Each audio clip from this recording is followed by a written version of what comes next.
말씀 봅시다. 로마서 2장 17절부터 24절까지 교독하겠습니다. 로마서 2장 17절에 유대인이라 칭하는 네가 율법을 의지하며 하나님을 자랑하며 율법의 교훈을 받아 하나님의 뜻을 알고 지극히 선한 것을 좋게 여기며 네가 율법에 있는 지식과 진리의 규모를 가진 자로서 소경의 길을 인도하는 자요 어둠에 있는 자의 빛이요 어리석은 자의 눈을 열어 어린아이의 선생이라고 스스로 믿으니 그러면 다른 사람을 가르치는 네가 네 자신을 가르치지 아니하느냐? 도적질 말라 반포하는 네가 도적질하느냐? 가늠하지 말라 말하는 네가 가늠하느냐 우상을 가르치 여기는 네가 지상한 부분을 도둑질하느냐 율법을 자랑하는 네가 율법을 범함으로 하나님을 욕되게 하느냐? 기록된 바와 같이 하나님의 이름이 너희로 인하여 이방 중에서 모독을 받는도다. 아멘. 오늘 읽은 본문은 유대인과 율법의 관계에 대해서 기록하고 있습니다. 17절에서 유대인이라 칭하는 네가 이렇게 돼 있죠. 너 스스로 유대인이라고 하면서 이 말입니다. 여기서 유대인이라는 것은 혈통적으로 이스라엘 사람 유대인이라는 그런 말만 하는 것이 아니라 이방인 중에도 이제 복음을 받아들여서 나는 이제 이스라엘이 되었다라고 생각하는 그 사람까지 범위가 다 포함이 됩니다. 오늘날로 이야기하면 예수 믿는 네가 이런 말로 받아들이면 쉽습니다. 유대인이라고 칭하는 네가 스스로 너 유대인이라고 인정하는 네가 율법을 의지하고 하나님을 자랑하며 율법의 교훈을 받아 하나님의 뜻을 알고 이것이 지극히 좋은 것이라고 여기면서 이렇게 말씀이 진행이 됩니다. 유대인들 오늘날로 이야기하면 하나님의 복음을 받아서 내가 이제 하나님의 백성이 되었다라고 생각하는 너희들 이들은 어떤 특징이 있습니까? 첫 번째로 이제 율법을 받았다. 나는 이제 복음을 안다. 하나님의 말씀을 나는 들어서 깨달았다. 그렇게 되죠. 첫 번째로. 그리고 그 다음에 또 생각하는 것이 하나님의 말씀을 내가 들었고 받았으니까 나는 하나님의 사랑을 입었다. 이렇게 생각을 하죠. 그리고 한 걸음 더 나아가서는 그리고는 안 믿는 사람들에게 하나님의 복음을 알지 못하고 율법을 알지 못하는 사람들에게 이제 전하고 가르치는 일까지 나아가게 되죠. 이게 하나님 말씀을 받은 사람, 유대인이라고 생각하는 사람, 이제 이스라엘이라고 하나님의 백성이 되었다고 생각하는 사람이 자연스럽게 흘러가는 과정입니다. 여러분들도 한번 생각해 보세요. 하나님 말씀을 들었다, 이거 율법을 받았다는 거잖아요. 그러면 하나님이 나를 특별히 사랑하셔서 복음을 알게 하셨구나 이렇게 되고 그 다음 단계는 그 복음을 이제 전하고 알지 못하는 사람들에게 이게 하나님의 뜻입니다 이렇게 흘러간다는 거죠. 근데 여기에서는 아무 문제 제기할 게 없습니다. 그런데 그 다음 21절에 그러면 다른 사람을 가르치는 네가 네 자신을 가르치지 아니하느냐. 여기서부터 이제 문제 제기를 하기 시작하는 거예요. 유대인이 됐다, 복음을 받았다, 이거는 문제가 없습니다. 그래서 나는 하나님의 사랑을 입었는가 보다. 다른 사람은 하나님의 말씀을 못 믿는데 나에게 믿음을 줬으니까 나는 사랑을 입었는가 보다. 그리고 하나님의 복음을 알았으니까 그 복음을 남에게 전하고 가르치고 여기까지는 문제가 없는데 남한테 복음을 가르치면서 정작 네 자신한테는 그 말씀을 안 가르치네. 이렇게 문제를 제기하고 있습니다. 이걸 다른 말로 하면 네가 남한테 복음을 전하면서 네 자신한테는 복음을 안 전하냐? 이런 이야기하고 똑같은 거예요. 자, 여기서 남과 나가 있죠. 유대인이 되었다. 하나님의 복음을 받았다. 내가 이제 이스라엘 사람이다. 이스라엘 백성이다. 라고 이렇게 이야기했을 때 일단은 율법을 받았으니까 하나님의 사랑을 입었으니까 나는 대단한 사람이다. 감사하다. 그 정도까지로 끝나는 것이 아니고 이제 내가 복음을 전해야 되겠다. 그래서 남에게 전합니다. 여기는 율법인데 사실은 그 범위 넓 이게 하나님의 말씀이에요. 약속을 남한테는 가르친다.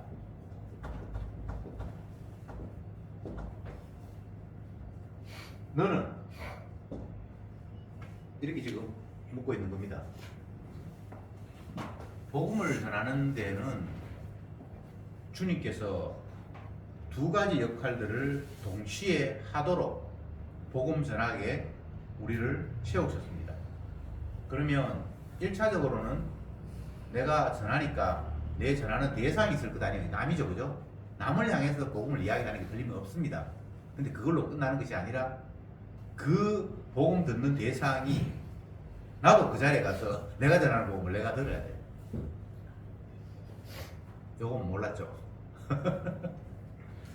남에게 가르치면서 니한테는 안 가르치냐는 말이 그 말이에요.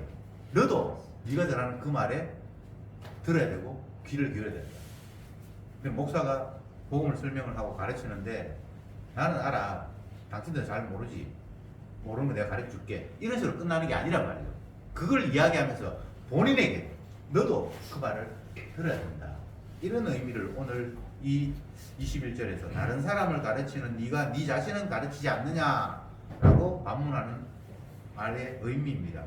그러면서 구체적으로 이제 우중을 하는데 도덕질하지 말라고 말하는 네가 너는 도덕질하고 있고 간음하지 말라고 하는 네가 너 스스로는 간음하고 있고 뭐 우상 그건 더러운 거야라고 이야기하면서 우상 걸 탐내고 있고 네가 지금 그 모양이라는 거예요. 자 여기서 우리가 통상적으로 알고 있는 나 자신과 주님께서 나를 바라보면서 너 지금 이런 자 아니니? 라고 이야기하는 것에 이제 간격이 생기기 시작을 합니다. 통상적으로 신앙인이라고 자기 자신을 믿음을 가진 사람이라고 하는 자는 자기 자신을 도둑놈이다. 나는 간음하는 자다. 나는 우상 숭배하는 자다. 이렇게 잘 생각을 하지 않아요.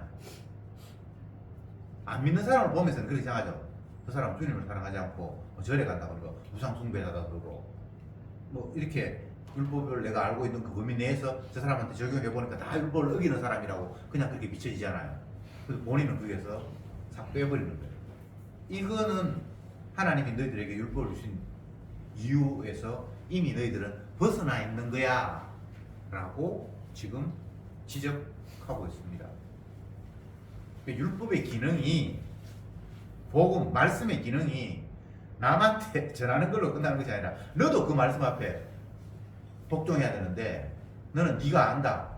안다라는 그걸 어떻게 여기는가 하면 나는 그 율법을 이제 알고 있으니까 어느 정도 지켜고 있고 위반하지 않는다고 스스로 자기를 그 율법 안에 테두리 안에서 선한 쪽으로 집어넣어버리고 그렇지 못한 사람을 향해서 비난하고 공격하고 전하는데 그거는 율법의 의도가 아니야.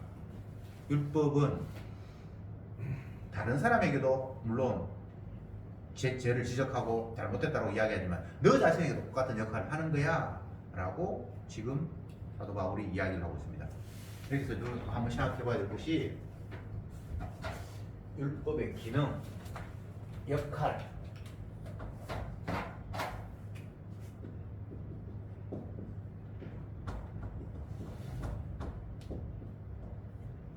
첫 번째 죄를 깨닫게 한다.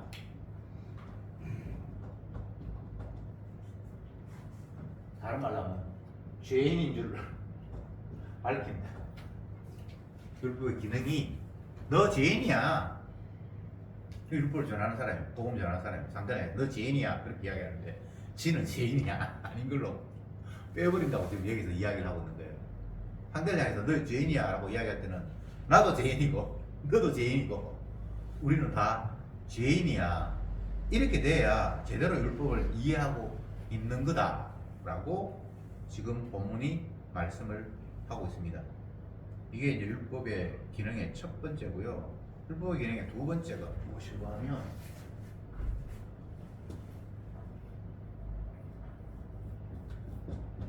예수님께로 인도한다. 그래서 예수님을 다른 말하면 십자가로 인도한다. 이걸 갈라디아서에서는 몽학선생이다 이렇게 표현했어요.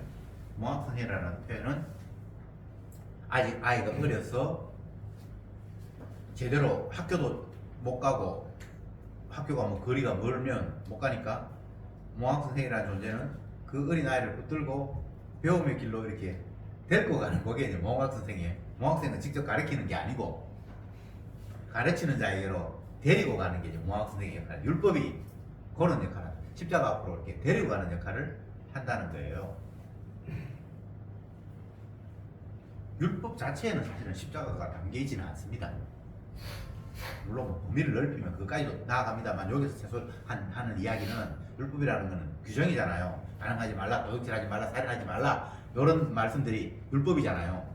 그 율법은 우리가 죄인이라는 사실을 깨닫게 하는 거예요.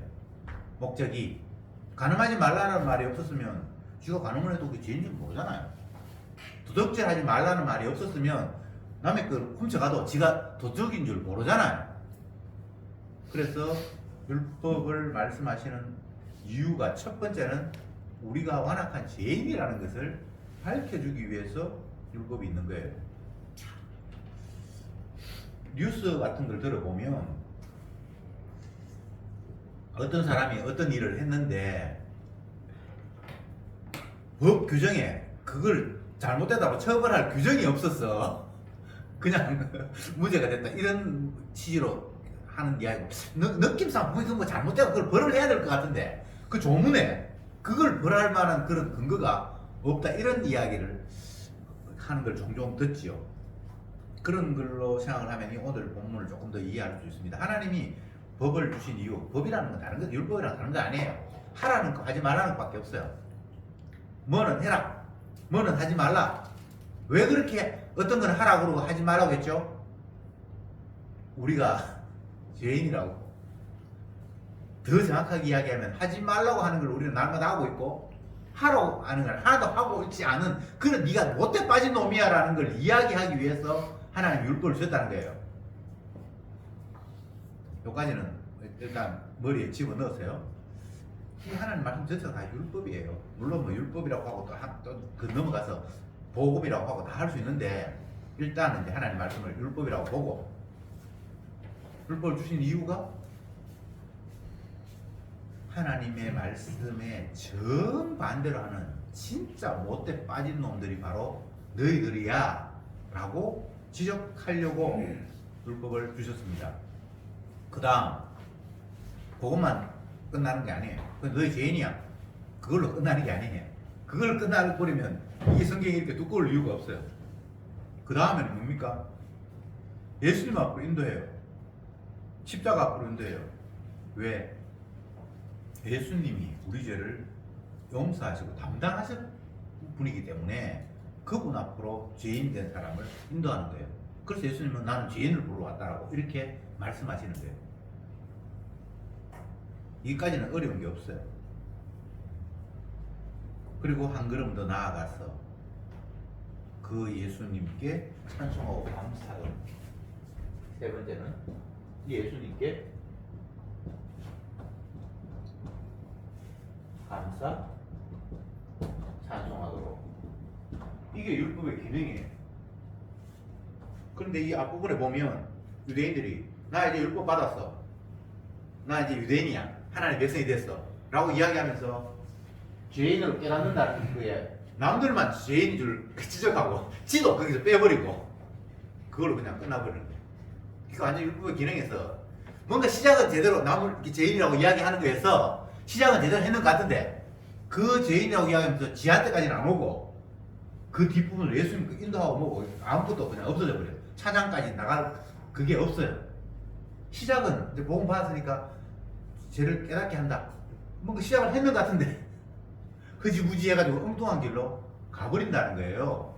지금 이 이야기를 로마에 편지를 보내면서 사도 바울이 한 이유가 무엇이라고 생각합니까? 이 로마서는 로마에 사는 모든 사람들에게 보냈다기보다는 그 가운데서 예수 믿고 교회에 있는 사람들 향해서, 예수 믿는 사람들 향해서, 물론 유대인들도 있고 로마에 사는 사람이 흩어졌으니까 또 그냥 이방인들, 그 로마 사람도 있고, 그렇거나 말거나 그들이 이미 복음을 받아들여서 예수님이 어떤 분인 줄 아는 그런 사람들에게 이 편지를 썼잖아요. 그러니까 이 편지 받는 사람들은 다 자기 자신이 유대인이라고 생각해요. 이제 복음을 받아들인 사람이라고 생각해요. 성도라고 생각해요. 근데 성도들인 너희들, 성도라고 하는 이유는 무엇입니까? 우리는 하나님의 말씀을 받았다. 나 이제 복음을 알게 되었다. 율법을 받았다는 말이잖아요. 그래서 그러면 난 하나님의 사랑을 입었구나. 그래, 이 사랑을 전해야지 하면서 다른 사람에게 주님은 이런 분입니다. 뭐 사랑은 이런 겁니다. 이건 죄입니다라고 이야기를 하면서 남들을 죄인으로 만드는데 그것만 있고 정작 지는 죄인이 아닌 줄, 의인인 줄 알고 있고, 그래서 그리스도의 길을 인도하는 그런 것들이 없어져 버리고 찬양하는까지 나아가지 않는 그런 사람들을, 성도들이 다 이런 수준이에요. 우리가 복음을 알았다 그래도 이 이야기에 나는 해당 사항이 없네가 아니라 우리가 그냥 이렇다고 늘. 그래서 늘 하나님 말씀 앞에 또 우리가 죄인이 되어야 합니다. 남을 가르치는 자가 니한테는 왜 안 가르치는데? 이게 얼마나 큰 소리로 우리에게 울림으로 다가옵니까? 그러면 구체적으로 율법에 대해서 이렇게 여기 거론했는데, 간음하지 말라 한 네가 남들에게 간음하면 그건 죄야라고 지적한 네가 정작 너는 간음하고 있잖아. 간음하다가 현장에서 붙들린 여인, 요한복음에 나타나죠. 그래서 사람들이 그 사람을 돌로 치기 위해서 모여 있습니다. 왜냐하면 간음하는 사람은 돌로 죽이라고 율법이 돼 있잖아요. 그 율법을 실천해야 되니까. 그런데 그 현장에 예수님이 등장하셨습니다. 그러니까 먼저 돌 들고 있던 그런 사람들이 예수님이 저 사람이 뭐 하나님 아들이라 그러는데 뭔가 좀 아닌 것 같기도 하고 뭐 하여튼 자기들이 예수님에 대해서 온전히 동의할 수 없으니까 테스트 겸 예수님은 그러면 이 상황에서 어떻게 대답할까를 묻기 위해서 그 돌 들고 있던 사람들이 당장 그 여인을 향해서 율법 순종하기 위해서 던진 것이 아니라 예수가 물었습니다. 당신은 뭐 메시아라고 그러고 유대인의 스승이라고 그러는데 간음하다 짧은 여자를 당신 입장에서는 어떻게 하겠냐고 이렇게 물었어요. 그러니까 예수님께서 뭐 땅바닥에 뭐 이렇게 글로 이렇게 쓰시고는 죄 없는 자가 먼저 율법을 시행해라, 돌로 쳐라, 이렇게 말씀을 하셨는데 사람들이 들고 있던 돌을 슬금슬금 놓고 다 가버렸다 이렇게 돼 있잖아요. 여기서 율법의 적용이라는 문제가 나오는데, 율법에 의하면 간음한 사람은 돌로 쳐 죽이라 라고 돼 있다. 그러면 간음한 사람 발견했어요? 그럼 돌로 쳐 죽이면 끝나는데 자기들은 쳐 죽이려고 했어요. 근데 예수님이 나타나니까 예수님은 진짜 어떻게 진짜 이 사람이 스승이 맞는가, 하나님 말씀 순종하는가 한번 테스트해 보기 위해서 당신은 어떻게 생각해? 라고 했는데 예수님의 말씀은 그래, 돌로 쳐 죽이라는 게 우리 죽이자, 쳐 죽이려고 했던 그런 사람들과는 다른 이야기를 지금 여기 하고 계시잖아요. 죄 없는 자가 먼저 돌로 쳐라. 근데 그 말 듣고 그들이 가슴이 찔림을 받아서 그냥 다 흩어져 버렸다 이렇게 얘기를 했잖아요. 그것을 오늘 본문하고 연결해서 한 번씩 이렇게 생각을 해봅시다. 율법 받았어. 나는 율법을 지키는 자야. 율법을 시행해. 너희들은 율법 안 지키잖아. 유대인들이 간음하는 여자를 보면서 꼭 그렇게 생각을 한 거예요. 이 사람은 간음을 했어. 율법을 적용해서 돌로 죽이려고 그러고, 죽이려고 한 사람이 자기는 간음 안 했다고 생각하니까 그렇겠죠, 그죠? 지가 만약 간음했다고 생각하면 자기 자신이 죽을 수는 없지만 남들을 돌로 죽일 것에 참여를 못 하잖아요. 그 상황을 깨우쳐준 분이 주님인데, 가만히 생각해보니까 나도 간음한 사람인데 저 사람 죽이기 전에 내 먼저 죽여야 되겠구나 하고 생각하니까 자기는 자기 죽일 수 없어서 돌로 그냥 가버린 거잖아요. 맞죠? 요렇게 돼야 돼. 율법 앞에서 요렇게 돼야 되는데 남들은 지적하고 지는 그게 안 한 것처럼 그렇게 생각하고 있지 않니? 라고 사도 바울이 유대인에 있는 그 로마에 있는 성도들에게 지금 이야기를 하는 거예요. 모든 인간이 예수 믿는다고 하는 인간이 다 이 범주 안에 우글거리고 있어요. 여기에서 벗어난 사람이 단 한 사람도 없습니다.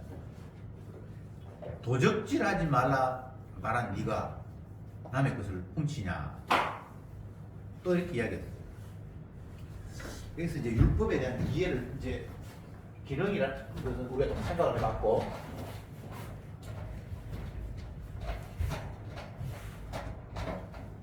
처음에 간음, 도적질, 율법이 이것만 있는 게 아니라 이게 대표를 예를 들었습니다. 간음이라고 했을 때 사람들이 이해하는 간음의 개념은 단순하죠.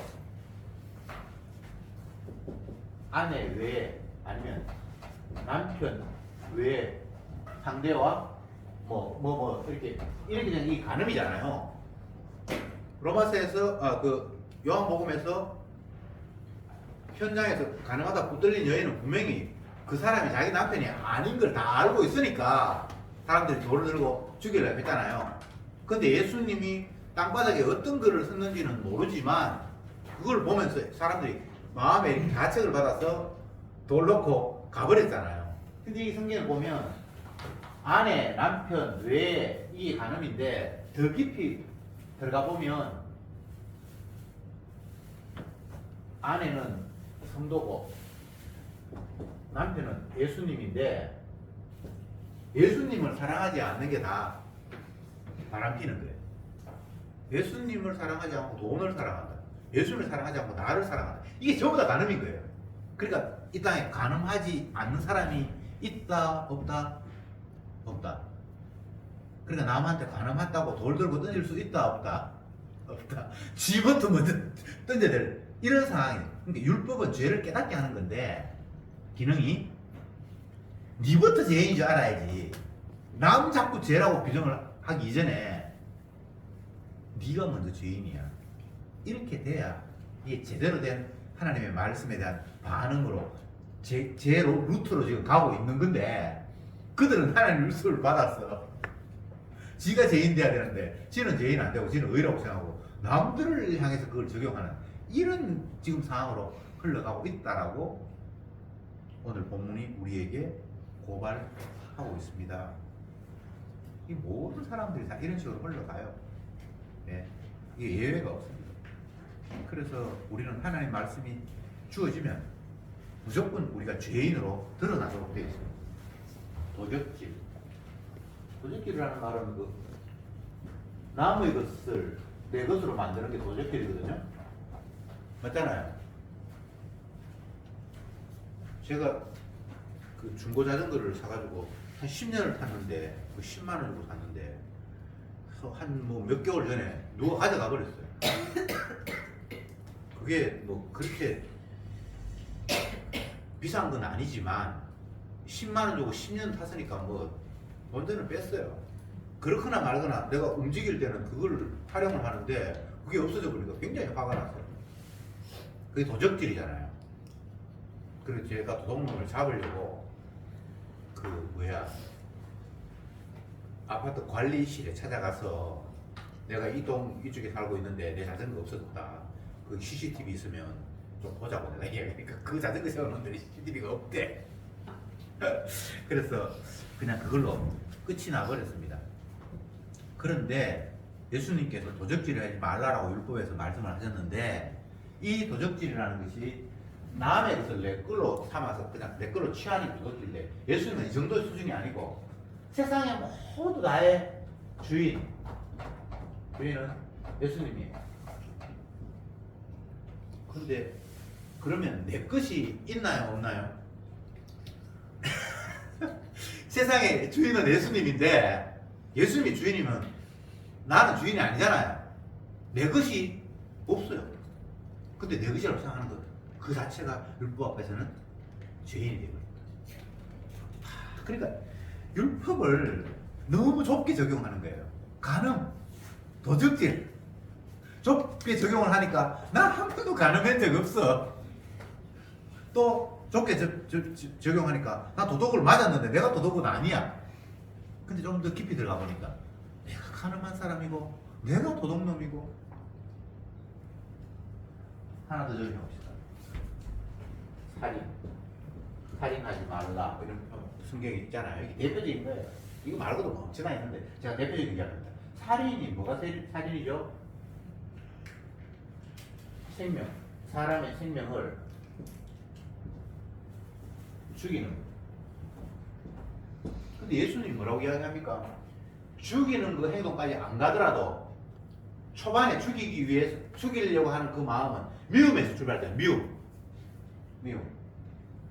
이게 마음이 출발점인데 이 자체가 벌써 결과하고 똑같이 돼가지고 이 미워하면 그 살이라고 이렇게 얘기를 해버린 거예요.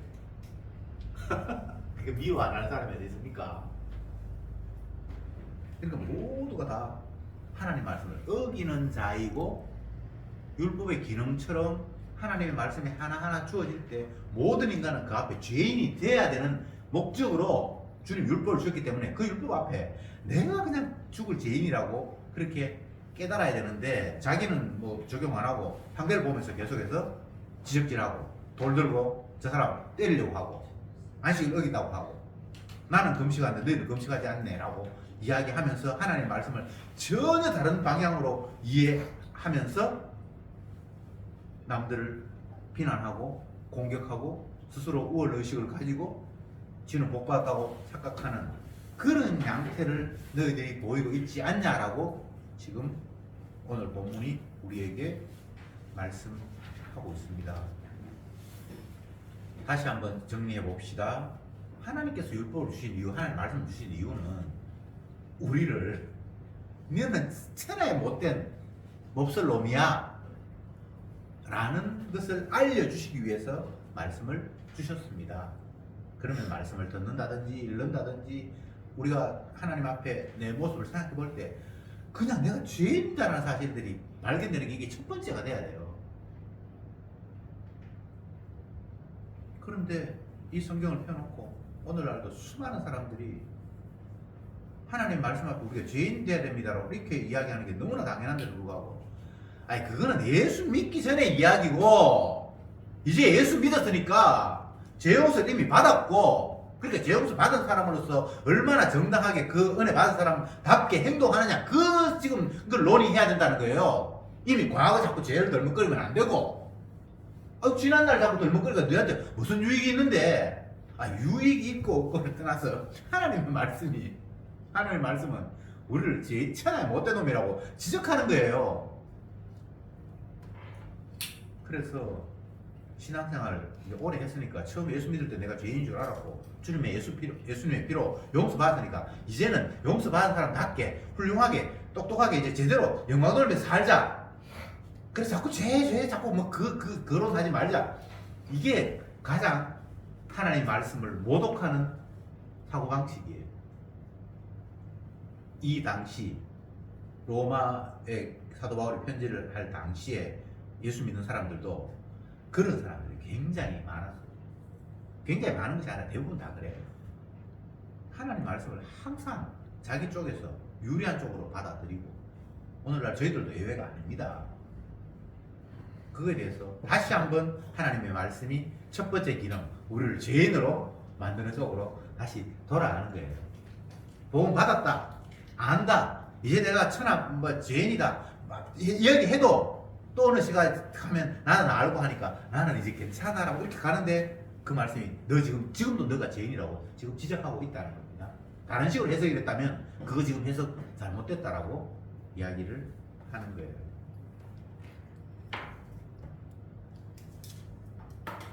(23절에) 율법을 자랑하는 네가 율법을 범함으로 하나님을 욕되게 하느냐. 23절에 그렇게 돼 있죠. 율법, 내 율법 받았어. 나 이제 율법, 하나님 말씀을 아니까 주님께서 사랑을 입혀서 내게 율법을 주셨어. 그 율법이 너무나 소중한 거야. 그렇게 말은 하면서도 정작 어떻습니까? 율법을 범한다고 돼 있잖아요. 율법을 범하는 게 어떤 거죠?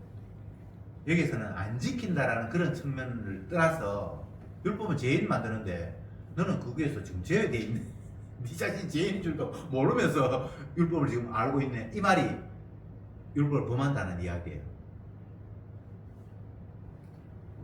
그래서 그 결과 하나님을 욕되게 하는 거예요. 율법의 첫 번째 기능에서는 죄인 만들고 두 번째 기능에서는 예수님께로 인도한다 그랬잖아요. 근데 이렇게 돼버리면 지가 지한테 죄인으로 정하지 않아 버리면 예수님과 자기하고 아무 상관이 없는 거예요. 그렇게 될 때 그걸 예수님 하나님을 욕되게 하는 거예요. 왜 서기관 바리새인들이 예수님 앞에 엄청난 그 비난과 욕설을 들어야 했습니까? 예수님은 죄인을 부르러 오셨는데 자기 자신이 찾아와서 나 율법 다 지켰고 이것도 했고 이것도 했고 지의 의로움을 지금 드러내려고 하고 있으니까 그걸 예수님을 모독하는 일이잖아요. 예수님을 욕을 해서 나쁜 놈이라고 비난해서 예수님을 욕되게 하는 방법도 있지만 예수님이 죄 용서하기 위해서 이 땅에 오셨는데 죄 용서가 아무 의미 없음으로 만들어 버리니까 예수님을 욕되게 하는 거잖아요. 그러면 반대로 서기관 바리새인이 있다면 뭐 세리와 창기 이런 사람들, 물론 뭐 세리와 창기라고 해서 자기 자신이 죄인이다 그렇게 다 고백한 건 아닙니다만 진짜 자기 자신이 주님의 말씀 앞에 죄인이라는 것을 깨닫고 주님 앞에 나아가는 그런 사람들은 주님을 영화롭게 하는 사람이에요. 주님, 나 죽을 죄인입니다. 이렇게 말로만 하는 게 아니고 진짜 그걸 깨달아서 주님 앞에 나아가는 사람은 죄 용서하기 위해서 죄인을 불러오신 주님을 제대로 높이는 사람이라고요. 맞죠? 죄 용서하러 오신 그게 하나님의 아들인 자기에게 주신 사명에서 그 사명을 위해서 이 땅에 예수님이 오셨는데 주님을 높이는 방법이 주님은 훌륭한 분입니다 하면서 양복 한 번 해준다든지 높은 의자를 만들어서 그게 안 치자니 그게 주님을 높이는 방법입니까? 지금 복음을 모르는 많은 기독교가 성경을 아는 사람이 지금 그 짓을 하고 있어요. 예배당을 멋지게 해가지고 주님의 집이라고 하면서 영광 받으셔서 그러고 주님은 죄인을 위해서 죄 용서하기 위해서 이걸 이름으로 말하면 아버지께 영광을 받고 주의 자리에 앉는 분인데 그분 앞에 건물 멋지게 지어놓고 이거는 주님의 영광을 위해서 지었습니다. 근데 그게 영광을 받는다고 이렇게 생각하고 있는 거예요. 그게 영광이 되나요? 욕하는 거지. 그렇지 않습니까? 진짜 주님의 영광 받는 방법은 죄 용서하시는 주님 앞에 내가 죄인입니다 하면서 그 앞에 달려가는 것 말고는 주님을 영광롭게 할 수 있는 방법이 없습니다. 지금 바울이 그 이야기를 하고 있는 거예요. 복음이 그 이야기를 하고 있는 거예요. 그런데 주님 앞에 영광 돌린다고 하면서 내가 생각할 때 좋은 걸 가지고 하나님 앞에 뭔가를 하면 영광이 된다고 생각해요. 정말 웃기는 것 중에 하나가 미스 코리아 선발대회 해가지고 지인됐다고 하나님께 영광을 돌립니다 하면서 수영복 입고 가는 그 모습을 보면서 내가 진짜 좀 웃기는 게 물론 뭐 그것만이 아니라 많은 인간들의 잘못된 생각 죄 용서하기 위해서 오신 그 주님 앞에 내가 죄인이다 하면서 주님을 영광롭게 하는 것이 아닌 다른 무엇을 가지고 하나님 영광 받으셔서 하는 그런 양상들이 진짜 복음 앞에서 복음을 제대로 이해 못해서 하나님 말씀 들었음에도 불구하고 그 말씀의 의미들을 깨닫지 못해서 파생되는 그런 그 막 희한한 그런 모습들. 뭐 이 우리가 이렇게 이야기한다고 해서 우리가 그 모습으로 안 가냐? 아니에요. 우리도 모르게 또 그쪽으로 가요. 우리는 아가의 모습이기 때문에. 그래서 또 하나님 말씀 앞에 또 우리가 죄인이 된 줄 알고 또 죄인이 된 줄 알고 그냥 이게 도돌이표처럼 계속해서 이 세상을 떠날 때까지 반복되는 게 성도의 운명이에요. 예수님 믿을 때 그때 죄 용서 받았잖아. 이제는 죄 그만 이야기하자. 그게 마귀의 소리예요. 지금도 여전히 주님은 나는 죄인을 부르러 왔다라고 우리 앞에 손 벌리고 계시는 분이 예수님이에요. 영광을 어떻게 돌린다고요? 내 거 뭐 드려서 영광 드는 게 아니고 아들이 사법고시에 패스해서 하나님께 영광 돌리고 하나님은 죄인 불러 오신 분인데 사법고시 영광 해가 우리 아들을 훌륭하게 키워서 하나님께 영광 돌려야지. 우리 아들을 신학교 보내가 하나님께 영광 돌려야지. 다 그 거짓말이에요. 지자랑하고 하나님 그런 걸 영광 못 받습니다. 예수님의 영광 받는 방법은 죄인이라고 하셔서 주님 당신이 나 덮어주지 않으면 나는 천하의 가능성이 없는 사람이에요 라고 그렇게 진심으로 주님 앞에 나아갈 때 주님이 영광을 받으십니다. 이게 뭐 어렵나요? 논리가 복잡하나요? 전혀 그렇지 않아요. 근데 마귀가 자꾸 복음의 광채를 가리기 위해서 엉뚱한 걸 정말 자꾸 심어 넣어요.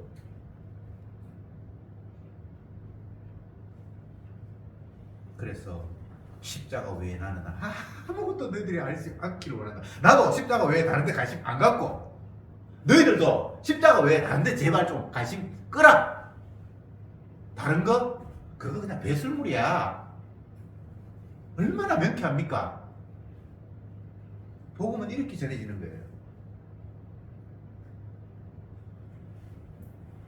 그래서 주님을 영화롭게 한다. 지금 복음의 십자가 율법의 기능에서 첫 번째는 우리를 죄인으로 만든다. 두 번째 죄용 사실을 예수 앞으로 인도한다. 마지막에는 예수님을 영화롭게 하고 감사한다. 이렇게 얘기했잖아요. 그러니까 두 번째가 되어버리면 사실 세 번째가 자동적으로 되는 거예요. 주님 앞에 찾아가면 진짜 죄인으로서 찾아가면 주님 영광 받는 거예요. 찬양이 따로 있는 게 아닙니다. 멋있게 성가대 만들어서 가운 입고 파이프 얼간 울려가면서 지휘하고 노래한다고 해서 하나님 영광 받는 게 아니고 내가 죄인이 되어서 진심으로 주님의 용서를 기대하면서 나갈 때 그게 주님 찬양받고 그게 영광이에요. 두 번째하고 세 번째가 살짝 분리가 안 되는 거예요.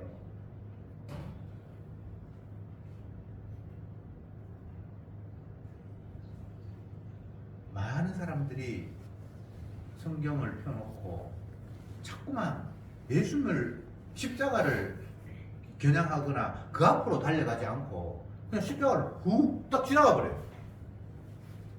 십자가를 지나가 버리면 아무것도 안 돼요. 나는 이미 십자가 아니까 자꾸 그쪽에 머물러 있지 말자. 그게 가장 주님을 모독하는 일이에요. 성경을 보면 요한계시록에 하늘나라 이제 완전히 다 모든 성도들이 하늘나라 가고 성도 아닌 사람들은 그쪽으로 지옥 무저갱으로 들어가는 그 상황에서의 성경을 봐도 어린 양을 찬양하고 있어요.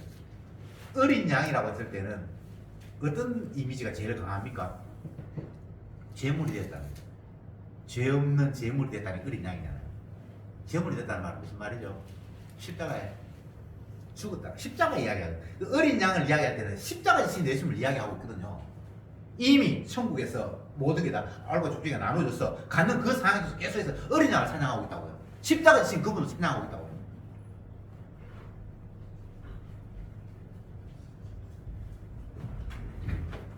몇 분입니까? 37분입니까?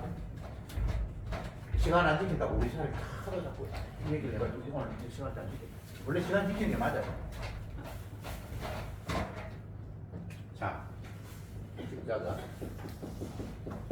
십자가가 잘못 생각하는 사람들에게는 이후에 부활이 있고 성천이 있으니까 이미 예수님 십자가 다 돌아가셨고 이미 부활하셨으니까 더 이상 이쪽 자꾸 이렇게 죄 거론하지 말고 이제 성도로서 영화로운 삶을 자꾸 이렇게 이걸 이야기하자는 거잖아요. 그러면 요한계시록에서 하늘나라의 모습을 요한이 봤는데 거기에는 지옥 갈 사람 지옥 가버리고 천국 갈 사람 천국 있는데 어린 양 이야기하면 안 되잖아요. 피 흘리신 어린 양이라고 되어 있고요. 그분을 찬양한다고 되어 있어요. 계속 십자가라 성경은. 예수님은 죽었다 깨어나도 죄 용서하시는 분이고 성도는 죄 용서 받아야 할 분이고 그냥 이렇게 해서 하나님 영광을 받는 거고 천국에 그래서 막 찬양하고 하는 모습이 그냥 그려져 있어요. 그러니까 십자가는 항상 현생해야 되지. 시간의 흐름을 따라서 이제는 과거 죄 이야기 하지 말자라는 말이 가장 주님을 모독하는 이야기예요. 성경을 보면서 십자가가 눈에 보이지 않으면 그게 지금 뭐가 잘못 해석된 거예요. 어떤 구절이든 뭐 요한계시록이든 창세기도 이미 십자가를 바탕에 깔고 천지 만물이 지어지는 거예요. 그러니까 사도 바울이 십자가 외에 다른 데는 관심 갖지 말라고 했고 관심 갖지 말라는 정도가 아니라 나머지는 다 배설물이래요. 배설물 알죠? 배설물을 고이 집에 간직하는 사람 있습니까? 그 미친 짓이지. 그러니까 십자가가 복음인 줄 안다면 나머지는 그냥 다 아무 의미 없는 겁니다. 그래서 바울은 오로지 주님의 대속의 피가, 그 아들 예수님의 피, 또 아들 낳으리니 이름을 예수라라. 이는 자기 백성을 저희에서 구원할 자, 죄에서 구원할 자, 죄에서 구원할 자 앞에 음식 만들어서 잡수소사도 경강되는 게 아니고 그냥 죄인이라고 그 앞에 다가갈 때, 나는 죄인을 부르했을 때 주님 나 죄인이라고, 나는 병든 자를 치료하기 위해서 의사로 이 땅에 왔다는데 주님 나 여기도 아프고 저기 아파요라고 나갈 때 가장 그분을 영화롭게 하는 방법이다 라는 것을 오늘 복음이 또 다시 한번 들려줍니다. 기도합시다. 주님, 주께서 우리에게 말씀을 주셨을 때에는, 율법을 주셨을 때에는 결국 주님이 죄 용서하는 분이고 우리는 죄 용서함을 받아야만 할 자라는 사실을 말씀하기 위해서 율법을 주셨는데, 그 율법 가지고 내가 죄인 되어서 죄 용서하시는 주님 앞에 나아가는 것으로 흘러가지 않고 율법에 의하니까 요건 나쁜 놈이야, 너 왜 이런 짓 해? 라면서 남들을 지적하는 방향으로 흘러가 버리는 그런 우리의 모습을 오늘 말씀은 또 우리에게 책망하고 계십니다.